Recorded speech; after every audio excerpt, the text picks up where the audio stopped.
I have accepted the fact that I could die in prison. Kaninyo, ako magpabiling sulugoon. Grabe no, itong pagka-Pilipino ni former President Rodrigo Roa Duterte, ang pagmamahal niya sa ating lahat ay hindi pa rin matatawaran. Na kahit nasa kanyang hindi magandang kalagayan, iniisip pa rin niya ang Pilipinas na kanyang pinagsilbihan ng 6 na taon na talagang dinibdib niya ang pagkapangulo po at ang pagkaama niya sa ating lahat. Pag-usapan po natin ngayon mga kabisdak, itong liham ni former President Rodrigo Roa Duterte sa ating mga Pilipino. Dahil nga po nalalapit na ang confirmation ng charges sa kanya diyan sa ICC tungkol sa mga paratang ng mga durogista at mga komunista, mga kriminal sa kanya, di umano'y merong AJK sa kanyang nakaraang administrasyon tungkol po ito sa kontrapulbos na kanyang ginawa.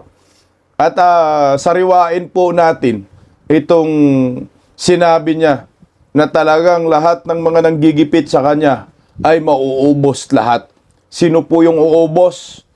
Ang kanyang anak na nagdeklara na po kagahapon na tatakbo sa pagkapangulo. Hindi natin alam kung anong ibig sabihin ni Tatay Digong na yung salita niyang nabitawan na ubos silang lahat. Hindi natin alam kung anong gagawin. Ano yung punto ni Tatay Digong dito. Pero naniniwala po ako na there will be a day of reckoning. Magandang tanghali po sa ating lahat. Palike po muna, pa-share, pa-subscribe, at pakipindot po ang inyong notification bell upang palagi po kayong updated sa ating mga video. At syempre, suportahan po natin ang pangalawang YouTube channel ko po, ang Bisdak Historiador. Doon na po ako nagla-live kasi pag dito, nagugurgur po tayo. At maraming salamat po muna sa mga nagpa-super thanks. Jam si J Official, Erlinda Laurente. Maraming salamat po sa inyo. Okay. So simulan po muna natin itong liham ni former President Rodrigo Roa Duterte sa lahat ng maraming Pilipino. Dahil po sa kagaguhan ni Bongbong Marcos, no? Sa ginawa ho niya kay Tatay Digong na pumayag po siya na dalhin po si Digong doon sa Dahig. Kidnapping po ang sinasabi po dito ng pamilyang Duterte. At kita naman po natin yung ginagawa ng gobyernong Marcos na ito dahil tayo nakapag-live po tayo ng mga panahong iyon. At ito na nga ay marami pong mga apila ang depensa, legal team ni former President Duterte na sana magawaran siya ng interim release dahil nga po sa kanyang kalagayan. So ngayon po, si Tatay Digong ay talagang tinitingnan mo, ginigipit ng kangaroo court na ito. Naglabas po siya ng liham para sa ating mga Pilipino. Ito po, basahin ko po. At habang magbabasa po ako, siyempre, ipipili po natin yung video ni Tatay Digong. Walang audio nga lang kasi merong copyright music po ito eh. Basahin natin at siyempre bayani po sa atin si Tatay Digong. Nasaan ba? Tatay Digs, na-miss ka na namin mga Pilipino. Ayan si Tatay Digong. Play natin habang nagbabasa po tayo para at least paano meron po kayong maalala sa kay Tatay Digong. Ito po yung official na message ni Tatay Digong. Ito ay Weaver, sabi. I, Rodrigo Roa Duterte, wish to waive my right to attend the hearing on the confirmation of charges currently fixed to February 23 o February 27, 2026. I understand the consequences of my waiving the right which has been thoroughly explained to me by my counsel, and I trust him and his team to challenge the sufficiency of the prosecution's evidence on my behalf. I do not wish to follow these proceedings from outside the courtroom through the use of communications technology. An original copy of this waiver and my signature is in the hands of my lawyers. My reasons are as follows. I do not recognize the jurisdictions of the International Criminal Court over my person. I am the Filipino citizen, horribly forced into a JIT and rendition to the Hague in the Netherlands in flagrant contraventions of my country's constitution and of national sovereignty. My kidnapping was facilitated by the office of the incumbent president of the Philippines, with a plane especially chartered for this purpose. The claim that I oversaw a policy of extrajudicial killings is an outrageous lie. These claims have been peddled by my political opponents for many years, and as my nation knows, they are based on the word of individuals whose credibility has been thoroughly discredited.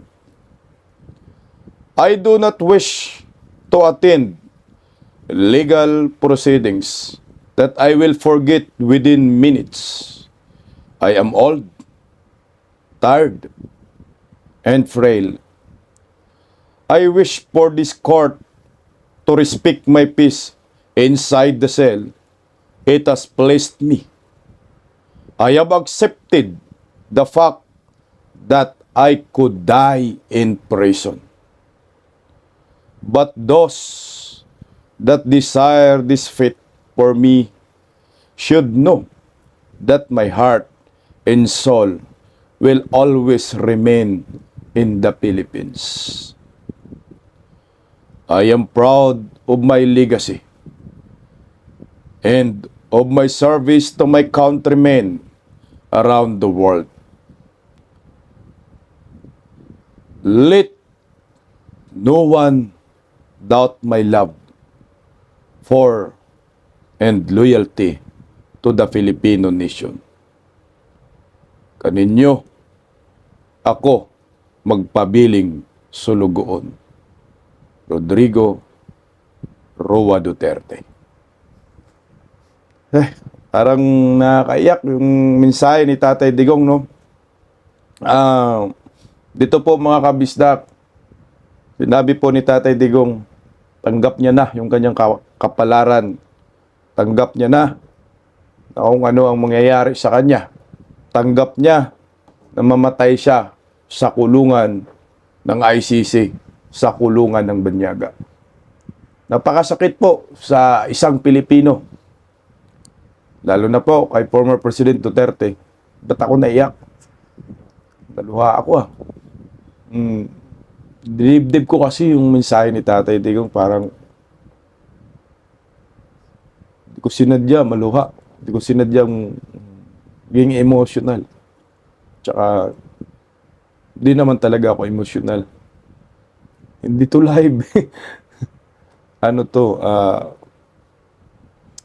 upload video lang to. Pero mensahe kasi ni Tatay Digong, nakakaiyak ko talaga. Lalo na po ako.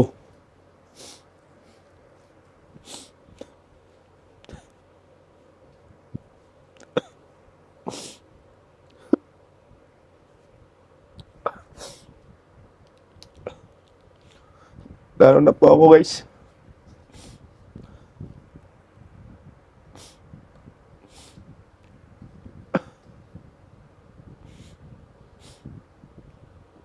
Bigyan po kami ng pagkakataon. Makasama si Tatay Digong.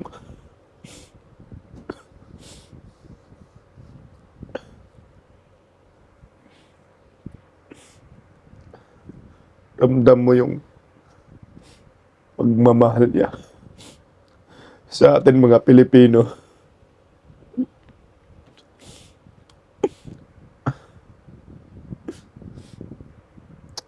Tayo, matatapang tayo mga Pilipino eh.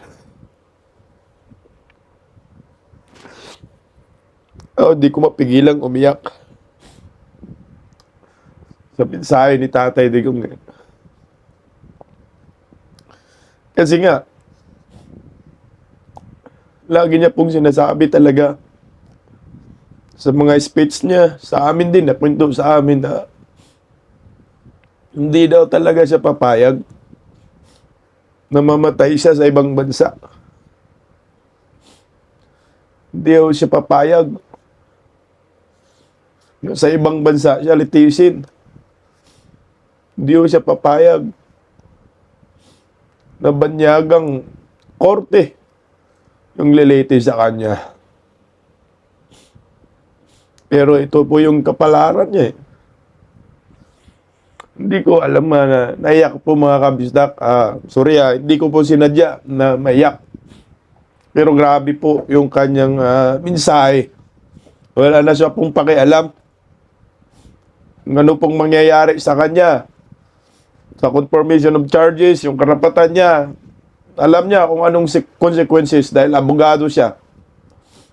Parang ayaw na nang lumaban ni Tatay Digong dahil nga alam niya yung korteng ito, itong ICC, wala pong karapatan magliti sa kanya. Kaya natin to. Sinsya na, hindi ko po to ikakat dahil parte po ito ng ating pag-uusapan ngayon. Sipin mo, yung isang Rodrigo Roa Duterte. Tanggap na ang kanyang kamatayan diyan sa kulungan ng International Criminal Court sa lugar ng Banyaga. Pero, alam ko na darating ang panahon na merong tinatawag na there will be a day of reckoning. Naniniwala ako dyan. Nasaktan man tayo ngayon, naiyak man tayo ngayon, naging emotional man tayo ngayon,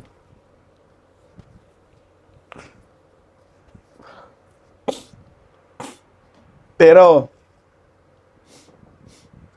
darating po talaga ang panahon na magdusa ang lahat ng mga demonyong gumawa kay Tatay Digong ng lahat ng ito. Tanda na yun. Pag-asa pa tayo.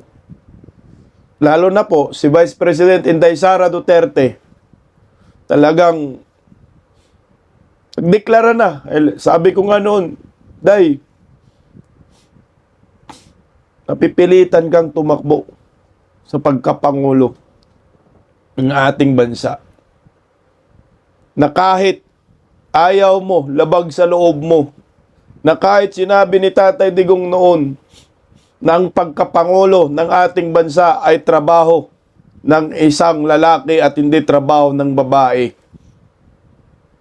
Pero mapipilitan kang suwayin yun dahil sa nangyayari sa tatay mo. Tayo nga, mga supporters, nasasaktan tayo sa nangyayari kay Tatay Digong eh. Paano pa kaya si Vice President Inday Sara Duterte? Wala na pong iba na gagawin ni Inday kundi tumakbo sa pagkapangulo na nagpasalamat po tayo ngayon dahil nagdeklara na po siya. Maging pangulo ka, Inday Sara, nang makaganti ka. Makaganti tayo dito sa mga traidor na mga Marcoses, mga traidor na mga Remulla, mga traidor na mga Romualdez. dapat parusahan itong mga to pag naging presidente ka, Day. At alam ko mangyayari po yun. Magbabayad ang mga hinayupak na ito. Tama po yung sinasabi ni Tatay Digong na mauubos kayo ni Inday Sara. So ito mga kabisdak, panoorin natin yung sinasabi dito ni Tatay Digong na mauubos kayo. Nangyayari yan pag nagkataon maging Pangulo si Vice President Inday Sara Duterte ay mauubos po kayo. Siya na po, naging emosyonal ako sa liham. Dinibdib ko kasi yung liham eh. Ni Tatay Digong, di ko maiwasan, maiyak. Ito, pakinggan natin si Tatay Digong. Diba, narinig mo lang yung buhos niya. Trabaho nila yan. Dumaan ako pagka-presidente. Alam ko ang trabaho. Trabaho is trabaho. Trabaho nila, alam nila. So, best really to, wala lang pilitan na, respetuhan lang. Anyway, kung hindi nila ako patay, at life is bigla lang sila na naman ang nasa kabila. So, what will happen? Alam naman nila ang possibility niya. It's just a matter of months actually. Kung manalo si Inday pagka-presidente, saan ito? Ambi akong bag, baby. Mga to. May, ambi akong bag. Ubos ito. Ayan ito po yung pinanghugutan ko po dito mga kabisdak. Pag nanalo si Inday Sara sa pagka-presidente, saan pupulutin ang mga ito? Ubos ito, ganun po talaga ang mangyayari. Hindi natin alam kung ano po yung ibig sabihin ni Tatay Digong ng ubos. Ubos ba, makulong lahat? No? Parusahan lahat? Dahil sa ginawa ho ng mga Marcoses, Romualdez, Remulla Brothers, meron pang Abalos, meron pang Tory, kay Tatay Digong. Kasi nga tayo nga, di ba, naging emotional tayo, nasasaktan tayo sa nangyayari kay Tatay Digong. Lahat umiiyak nung mapanood si Tatay Digong na binitbit at sinakay doon sa chartered plane. Hindi natin alam kaninong eroplano yun. Eroplano ni Tambaluslos, eroplano ni Saldico. Sana Saldico, umaming ka na rin na yung eroplano na yun ay eroplano mo nang managot kayong lahat. Tuloy Tatay Digso. Kailangan si Tory, trabaho mo nila. Kailangan Kinig ka lang. pigilan hindi lang pigilan si Inday, tatakbo ng presidente yan. Lalo na ngayon, nag-generate tuloy ng simpatiya. Putang inam, mag-plus-plus yan. Tama ka dyan, Tatay Digong. Talagang hindi po nila mapipigilan ang pagkapanalo ni Inday Sara. Dahil nakagenerate ngayon ng simpatiya, hanggang ngayon, nararamdaman pa rin ng maraming Pilipino. Plus talaga yan. Tuloy po, Tatay Diggs. Ilang man sila, ibang presidente na naman. Saan ito pupulutin itong mga to? Correct. Ang problema, katrabaho lang ito, happen to be, Ayaw namin. ako, naiintindihan ko. Saan pupulutin ang mato? Itapo natin tong mga hinayupak na to sa Pasig River. Masyadong kademonyuhan nila sa iyo, Tatay Diggs. Talagang darating po ang panahon na yun. Ako'y naniniwala po. Kaya tayo dito sa Bisdak Pilipinas, lahat ng YouTube channel ko, lahat ng Facebook feeds ko, nangangampanya na po ako sa inyo. Full support kay Vice President Inday Sara Duterte sa pagkapangulo. Nang maramdaman po natin ang ating tagumpay at ang pananagutan ng mga hinayupak na ito. Itong mga Marcoses, Romualdez, Remulla. Tuloy, Tatay Diggs. Kaya, Si Torre. sinabi ko, this has to, Pilipino. this madness has to end. Sino kasama niyo dyan, ma'am? Nandiyo pa sila sa Ano lang kasi is Ang procedure kasi, let me be very frank with you. Mhm. When you are placed under arrest, you have to submit to the person in authority making the arrest. Then, when you are already arrested Mhm. and maybe detained, then you have to start the machinery of justice. So, we go to the Supreme Court. Pag hindi, ako,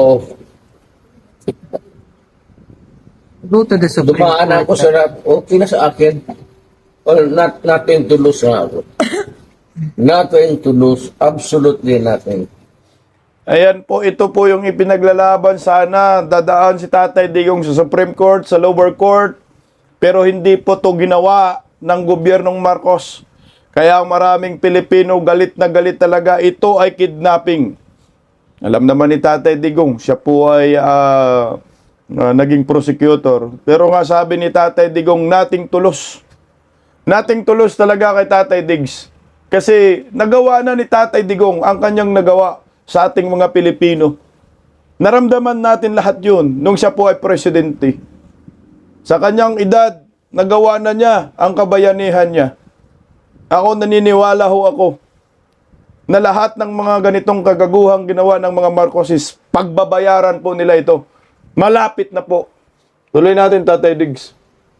Hindi ba rin ako sabihin mo kulong ng habang buhay? Mhm. Wala,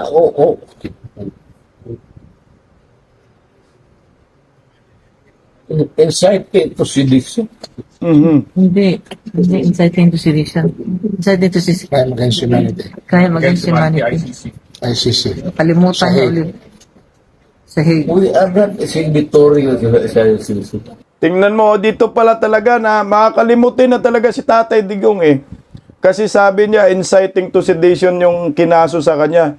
A crime against humanity. O, yung isinampa sa kanya. Tingnan mo, kita mo yung edad ni Tatay Diggs, talagang makakalimutin. 80 na yan, 80 plus eh. Tuloy Tatay Diggs oh. That's what they're doing now. Hindi ako. Yan ako hindi papayag. Mhm. I am a Filipino. You are all Filipino. Citizens.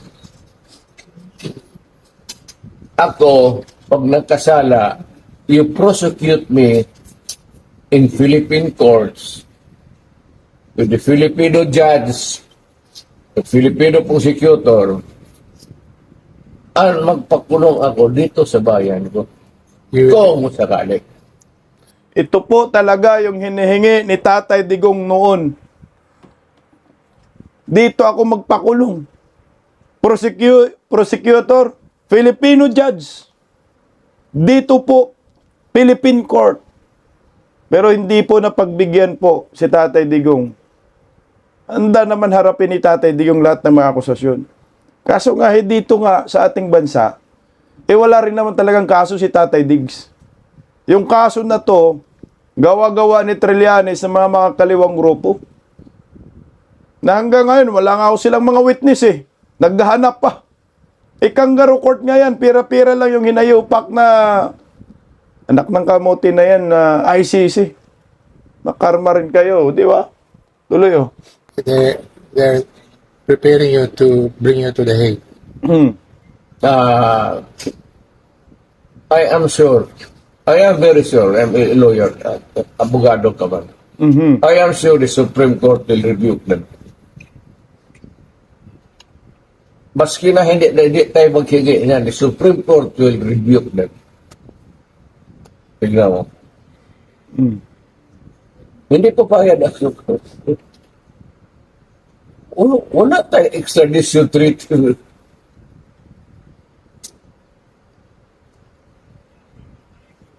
At saka na-withdraw na tayo. Yes. Bakit mo ako dadalhin doon sa international body na hindi na tayo withdraw? That's a big question. Kaya mabubuk. Ayan po yung laman ng video. So yung kinuha ko po doon, yung sinasabi po ni Tatay Digong na kapag mananalo si Vice President Inday Sara Duterte ay ubos kayong lahat. Alam niyo ho, tayong mga Pilipino ay likas sa atin ang pagkamatapang. Na kapag mayroong nagrabyado sa ating mahal sa buhay, hindi po natin hinahayaan na hindi man lang ho natin ipaglaban at may paghiganti. Kagaya po doon sa Mindanao, di ba yung mga kapatid nating mga Muslim, meron silang rido. Kapag buhay ang inutang, buhay din ang kabayaran. Ganun tayo mga Pilipino. Pero ako sa akin mangyayari talaga yan, sinasabi ni Tatay Digong. Lalo na po ngayon, na nagdeklara na po si Inday Sara, so lalong marami pong sumusuporta kay Inday. At siyempre yung mga nasaktan sa nangyayari kay Tatay Digong, lalo na ako, anak ng kagwang, naluha tayo kanina, naiyak. Hindi ko po napigilan, sorry, at saka mahirap pigilan, baka magkasakit tayo sa puso. Pag binabasa ko po yung Weaver ni Tatay Digong, talagang andun yung pagmamahal niya sa atin. Paulit-ulit niya sinasabi na i-prosecute ako dito sa Pilipinas sa Filipino judge. Hindi ako papayag. At pati yung Supreme Court hindi pa rin umaksyon. Na inaasahan ni Tatay Digong na hindi papayag ang Supreme Court na dalhin, kidnapin si Tatay Digong papuntang Dahig. Pero alam nyo, tanggap na ni Tatay Digong O sinabi niya, mamatay ako dito sa kulungan, tanggap ako, pero hindi talaga ako prosecute sa foreign court. Ito nga yung International Criminal Court. Kasi parang, alam mo, insulto sa pagka-Pilipino ni Tatay Digong. Naging prosecutor siya, naging pangulo siya. Tapos, papayag lang tayo na litisin siya doon sa International Criminal Court. Sila po, yung banyaga, wala silang pakialam sa atin yan. Bakit ba? May naiambag ba sila sa pagdami ng droga, drogista? Tumulong ba sila masupil? Hindi man sila tumulong Yung mga biktima ng mga drogista sa ating bansa, tumulong ba sila? Maayudahan nila? Hindi sila tumulong. Kaya wala po silang karapatan. Tama si Tatay Digong, walang extradition treaty ang ICC sa Pilipinas. At hindi na tayo miyembro. Pero ipinilit pa rin po ito ng mga kaliwang grupo kasabwat itong si Marcos. Romualdez Remulla. Tingnan mo itong mga mukha na to. Pumapayat na itong si Marcos, pumapayat na itong si Remulla. Mas mauna pa yata ito kay Tatay Digong tirikan ng kandila itong mga hinayupak na to Sa akin itong mga kawatan na to, mga buhaya, mga traidor sa bayan, darating ang panahon, talagang sisingilin po kayo ngayon ng kamatayan. Ganun ang mangyayari talaga ho dyan Sa akin lang Ang Panginoon hindi naman papayag na ang mga demonyo sa Pilipinas ay maghahari habang buhay. Bilang na lang yan, ilang taon na lang yan. Isa't kalahati na lang. 2026 na ngayon, 2027 na, filing na. Matatapos rin ang kademonyuhan ng mga to. Kapit lang tayo dahil sa pagdeklara ni Vice President Inday Sara Duterte na tatakbo siya sa pagkapangulo sa 2028. Ngayon, nakaposisyon na lahat ang mga volunteers group, Muslim group, nagbolunteer na. Lahat naglabas na ng pahayag. Mga ibang kongresista naglabas na ng suporta. Kagaya ni Kiko Barsaga, talagang inilabas na po ang kanyang suporta sa social media. Hindi na po siya nagpatumpik-tumpik pa. At ito ang kailangan natin, dumami ang ating mga kakampi. Ito yung pinost ni Kiko Barsaga sa kanyang Facebook, President Sara Duterte 2028. Hindi na po ito ninyo. mapipigilan pa. Wala nang contest dito. Araw na lang, taon na lang ang hintay natin. Pangulo na si Inday. Nakaguhit na yan sa mga palad ni Inday Sara. Darating po ang panahon, maniningil ang mga Pilipino sa mga traidor na Pilipino. Romualdez, Marcos, at itong Remulla Brothers. Talagang there will be a day of reckoning. Hindi nyo na po ito makukontis pa. Hindi nyo na po ito mapipigilan pa. Ang panahon ay wither lang yan. Darating po talaga ang tinatawag na panahon ng pagtutuos. Ito po ay nakaukit talaga ho ito. Sa akin lang. Sinaktan nyo ang mga Duterte. Sinaktan nyo ang mga Pilipino. Aba, pagbayaran nyo lahat ng inyong kademonyuhan. Lalo na po ngayon. Sabi ko na nga ho sa inyo kagahapon na wala na pong ibang mapuntahan si Inday Sara na political party. PDP laban. Na sana po, Day, wag na po tayong magkambyo dito. Yakapin na po natin yung PDP laban. Hatiling ko lang sa iyo, Day, wag ka nang magpauto dito kay Amy Marcos. Kaya po nating manalo. Huwag po tayong dumikit sa mga Marcoses. Dahil napatunayan na po natin noon. Ilang beses na po nakapagpa-number 1 si Tatay Digong ng Senador. Ng mga Duterte. 2019, nag-number 1 si Villar. 2022, nag-number 1 si Robin Padilla. Ngayon, 2025, nag-number 1 si Kuya Bungo. Mantakin mo yung endorsement power ninyo. Kaya no need na. Hindi na kailangan itong mga hinayupak na mga Marcoses, mga traidor at mga salot. Pakinggan po natin si Attorney Raul Ambino. Naghayag na po siya ng suporta. Ang PDP laban ay all out po ng support sa pagdeklara ni Vice President Inday Sara sa pagkapangulo. Narito po.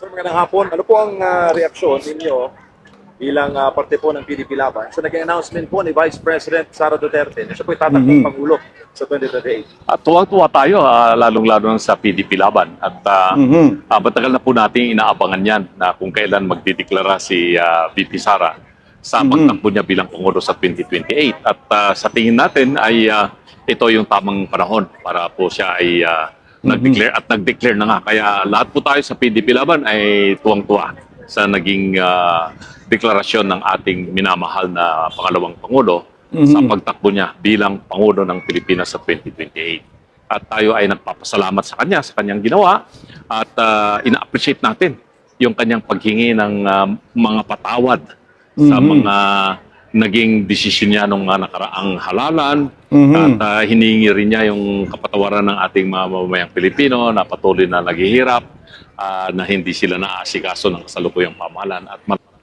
Sana po nga yung patawad na yan ay hindi na maulit.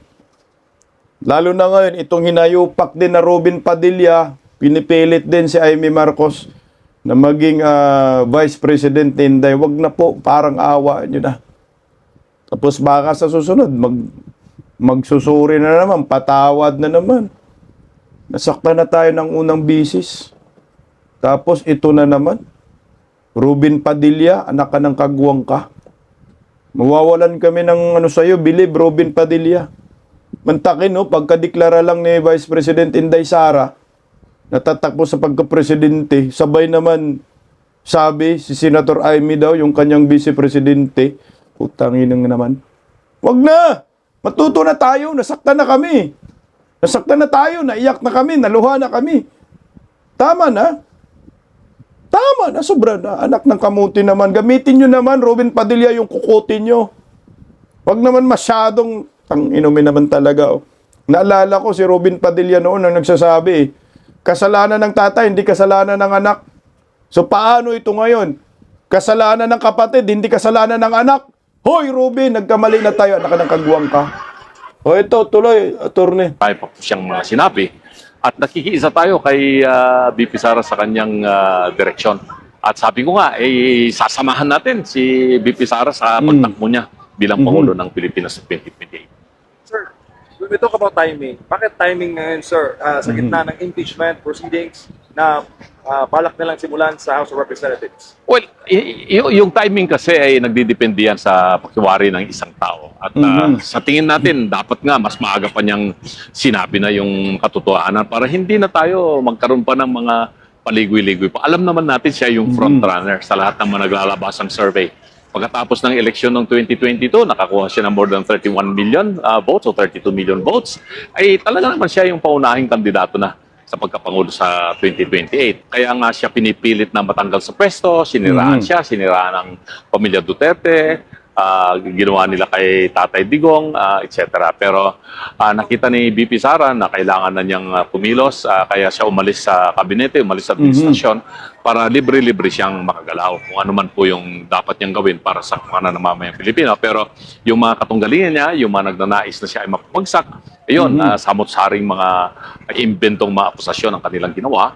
At sinampal nga siya ng impeachment nung nakarang taon na hindi naman po nagpunyagi. At ngayon, marami na naman po mga impeachment case na sinampas sa kanya. Sabi namin noon pa, last year pa sana niya, dineklara na tatakbo siya sa ka-presidency 2028. Pero Correct. natuwa na rin po tayo na itong 2026 ay talaga pong sinabi na po ng ating mahal na Vice Presidente ang kanyang pagtakbo bilang kandidato sa pagkapangulo sa 2028. Tama. Sabi na rin kasi, sir, na lahat ng gagawin sa kanya na paninira ay political motivated dahil may intention na siyang tumakbo. Nag-announce na po siya. Well, matagal na nilang ganun naman talaga kahit na hindi pa siya nag-a-announce lahat naman ng ginagawa laban sa kanya ay politically motivated. Alam naman po natin yon. Alam ng mga kababayan natin yan. Hindi mo na yun may tatago sa ating mga kababayan kung ano talaga yung intensyon ng mga tumutuligsa o kaya nag-o-oppose kay BP Sara. Kahit ano pang pagtakip ang gagawin po ngayon ng administrasyon, hindi na po nilang pagtatakpan yung malawakang korupsyon na nangyari, yung mataas na mga bilihin, paghihirap ng ating mamamayang Pilipino, ng ating mga overseas Filipino workers, ay hindi na po natin pagtatakpan yan. Bagsak na po ang ekonomiya, mataas na po ang presyo ng mga punahing bilhin, lalo na po ang bigas ngayon. Balita ko, nasa 55 pesos per kilo na yung mga mabibili mo ngayon, mas may mataas pang mga uri ng mga bigas. So, paano naman po yung ating mga babayang Pilipino na hindi na po nila kayang na suportahan po ang kanilang pamilya dahil po wala naman po silang pambili. Mahirap po yung hanap buhay sa ngayon. Sa panig ng PDP Laban, wala pa pong national party, si VP. Handa po ba kayo, sir? Suportahan? Nakahanda po kami sa PDP Laban na kung sakali man po mapili po ni BP Sara na gamitin po niya yung certificate of nomination ng PDP Laban, nakahanda po kami pumirma ng kanyang kona sa pagkapangulo bilang standard bearer ng PDP Laban. Pero ano man po may maging decision po ni BP Sara, all out po ang suporta ng PDP Laban. Sana, Day, wag mo nang pakawalan yung PDP Laban, Day, kasi nga, Day, yan ang pinanggalingan ni Tatay Digong. Nagiging presidente si Tatay Digong because of PDP Laban. Sana wag na tayong magkamali pangmuli dahil nagkamali na ho tayo. At humingi na po tayo ng tawad, wag na po nating gawin muli na humingi na naman tayo ng tawad. Kaya wag na po nating ipilit itong hinayupak na Amy Marcos maging vice presidente. Kung gagawin man ni Inday yan, wala tayong magawa at hindi ko po ibubuto itong hinayupak na Senator Amy. Inday Sara, all out ako dyan, pero Marcos, never to Marcos. Nasaktan na tayo sa mga animal na yan. Alam niyo po sa akin na wala pong kahit anong gawin nila, hindi po talaga ma-impeach si Inday Sara. Bumuhos ba kayo ng trilyon-trilyon? Magnakaw ba kayo ng kaban ng bayan kaliwat kanan? Bintaman ninyo yung ginto, Taliano Gold, Reserve Gold dyan sa Bangko Sentral. Ang ending pa rin yan, mabibigo lang kayo. Oo, sabihin na lang natin, ma-impeach si Inday Sara dyan sa Kongreso. Pero ngayon nga, balita natin, wala silang numero. Kasi nga, lalo na po ngayon, nagdeklara si Vice President Inday Sara. Makikita mo yung response ng maraming Pilipino. Kahit yung mga mainstream media, na kayo ng kagong, napapahiya sila sa kanilang mga sariling FB page. Nagsosurvey sila.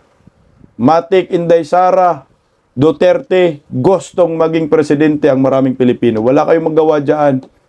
Mga dilawan, komunista, loyalista, siguro mga 10% lang sila. 10 to 20%. Exact ang kaya nilang i-provide na boto. Ganun lang nakikita ko, 10 to 20%. Pero yung 80%, 80 to 90%, kuha yan ng mga Duterte. Yan ang nakikita ko po dyan. Kasi tinitingnan ko sa kagabi, may mga survey, lahat ng mga mainstream media, GMA, News 5, Billionaire News Channel, nag-survey sila doon, heart, tsaka yung like. Lahat talaga gusto si Inday Sara, heart. Big yes kay Inday Sara. May nakasimangot naman bumoto, pero iilan. Pero pag tiningnan nyo po, gusto talaga ng taong bayan na si Inday Sara maging presidente ng Republika ng Pilipinas. Walang tanong-tanong dyan. Kasi nga, ang panahon ito ay panahon na po ng paniningil.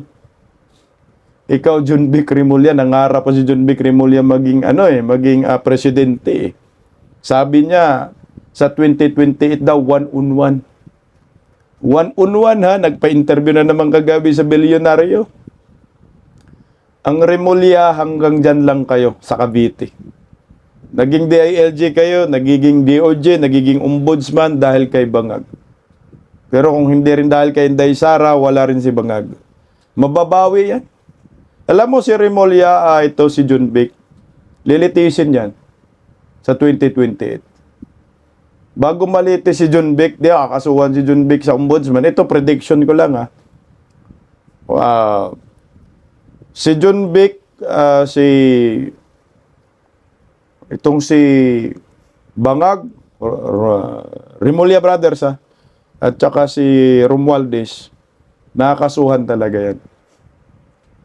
Ngayon, para talagang makonvict ang mga animal kasi kasuhan man sila sa ombudsman, DOJ, merong Rimulya sa ombudsman. Una siguro dyan sa akin nakikita ko, yung isang Rimulya sa ombudsman, ma-impeach yan.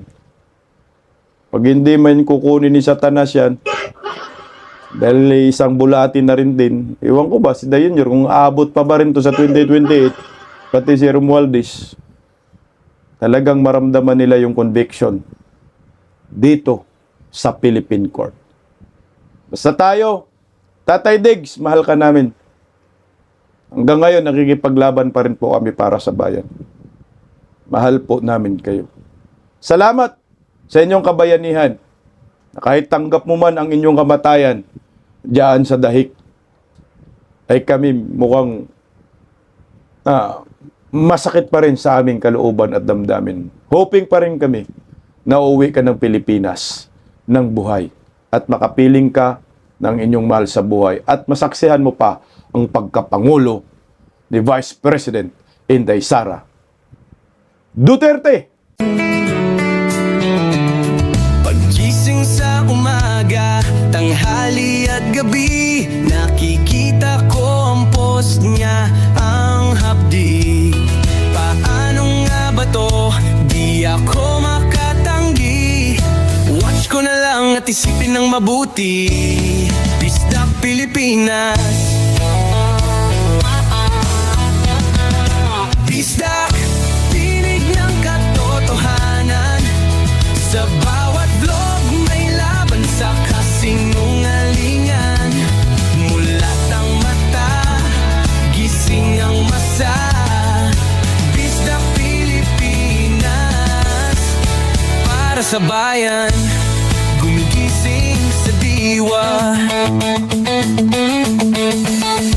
Sa likod ng kamera, tapang ang dala, walang sinasanto kung mali ang gawa.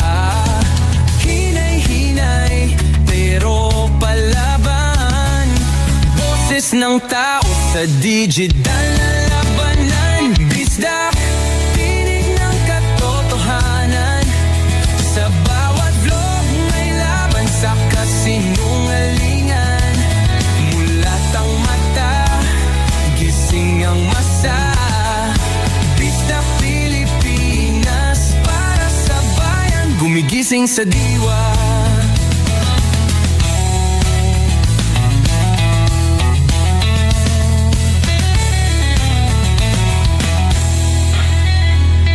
Hindi artista, hindi politiko, pero ang katotohanan, sigaw niya ay buo. Sa YouTube o Facebook man siya makita, may